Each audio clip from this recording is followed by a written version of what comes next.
Civil सेवा परीक्षा की तैयारी कर रहे मेरे सभी प्यारे नौजवान साथियों, नमस्कार। फ्रेंड्स, आइए आज कुछ महत्वपूर्ण घटनाओं पर बातें करते हैं।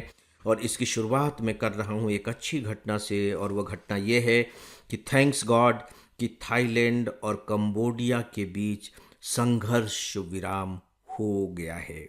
और मैं स्पेशली थैंक्स देना चाहूँगा मलेशिया को, कि मलेशिया के जो प्रधानमंत्री अनवर इब्राहिम जी हैं, उनकी मध्यस्थता से इसे अंजाम दिया जा सका है।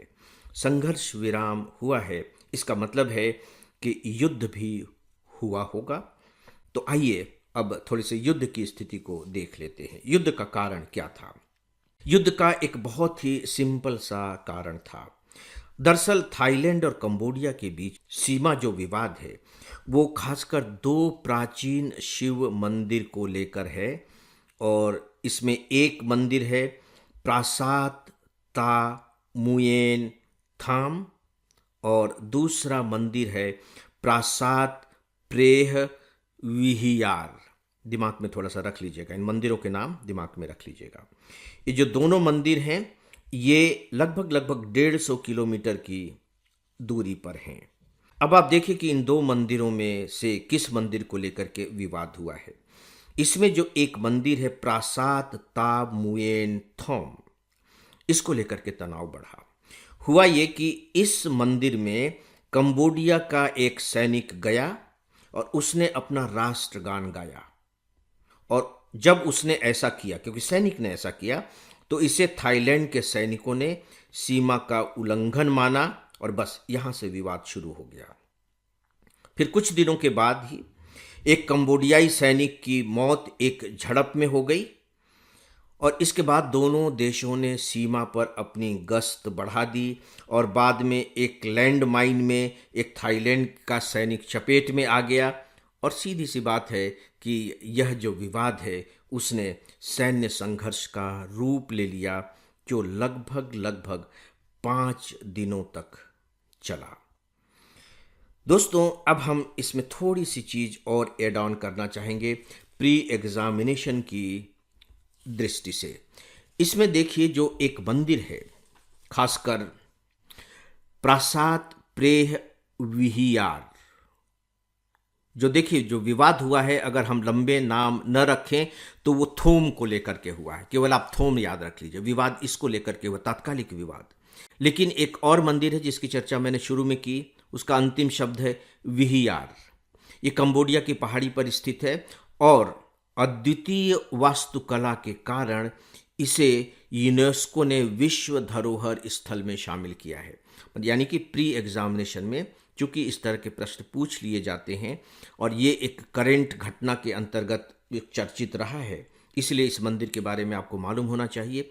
मैं रिपीट कर रहा हूँ, विहियार, शॉर्ट में है विहियार, अदरवाइज का पूरा नाम है प्रासाद प्रेह विहियार, और ये कंबोडिया की पहाड़ी पठार पर स्थित है।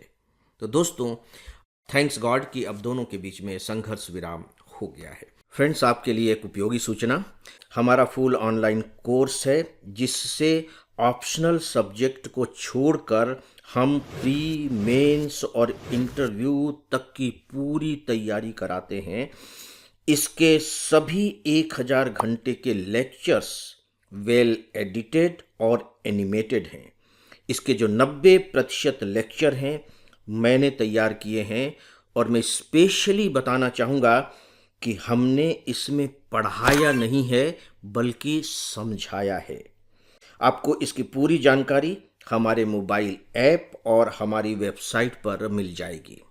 तो दोस्तों, अब हम थोड़ी सी बातें इन देशों के बारे में जानना चाहेंगे। देखिए, जो थाईलैंड है, थाईलैंड के बारे में तो आप काफ़ी कुछ जानते होंगे। इसका पुराना नाम है श्याम देश। जब हम इतिहास में पढ़ते हैं तो इसका नाम मिलता है श्याम देश, जिसकी राजधानी है बैंकॉक, और इसकी आबादी है लगभग लगभग 7.25 करोड़। भारत और थाईलैंड के बीच में बहुत ज़्यादा पर्यटन होता है। बहुत से भारतीय थाईलैंड में पर्यटन के लिए जाते हैं।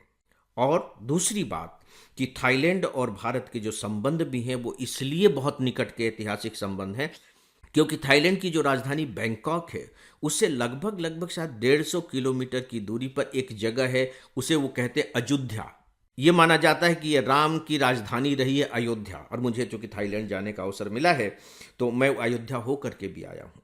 और वहाँ बाकायदे वहाँ गौतम बुद्ध की लेटी हुई बहुत बड़ी प्रतिमा है, और वहाँ का जो महल है उस महल की दीवारों पर जो चित्रकारी हुई है वो रामायण की जो कथाएं हैं उनसे संबंधित हैं। तो थाईलैंड और भारत के बीच में बहुत ज़्यादा प्राचीनतम ऐतिहासिक संबंध हैं। दूसरा है कंबोडिया।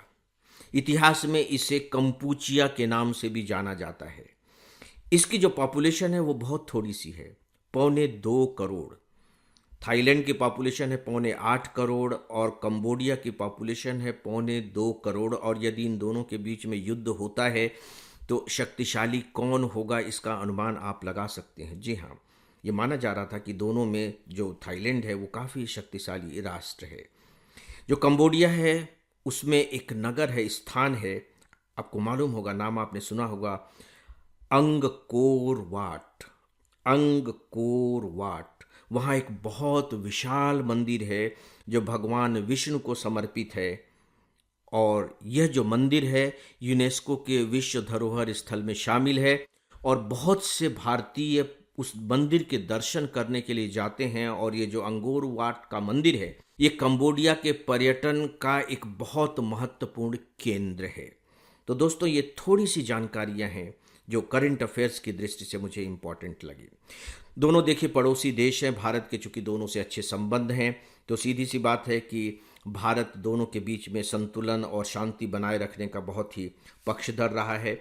और एक जो बहुत ही इम्पॉर्टेंट पॉइंट है जो आप अपनी समीक्षा के तहत इस्तेमाल कर सकते हैं कि ये जो पूरा का पूरा जो पूर्वी एशिया रहा है वो बहुत तेजी के साथ आगे बढ़ रहा है, आर्थिक उन्नति कर रहा है। और उसके पीछे एक बहुत बड़ा कारण है कि इस क्षेत्र में अपेक्षाकृत बहुत शांति बनी हुई है।